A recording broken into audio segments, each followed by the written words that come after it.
فرارسیدن عید بزرگ باستانی و نوروز 2583 شاهنشاه ایران.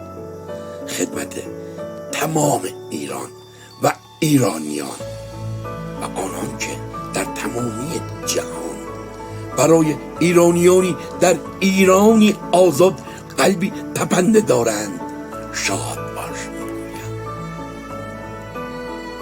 امیدوارم که فروغ خورشید تا ساعاتی دیگر نوید بخش رهایی و رسیدن به آزادی باشد و در این ساعات پایانی سال از خداوند آرزومندم تا که ایران من را از مکر و فریب و ایرانیان هموطنم را از دروغ گفتن به دور بدارد. با آرزوی سلامتی و تندرستی و دلی خوش برای تمامی جهانیان.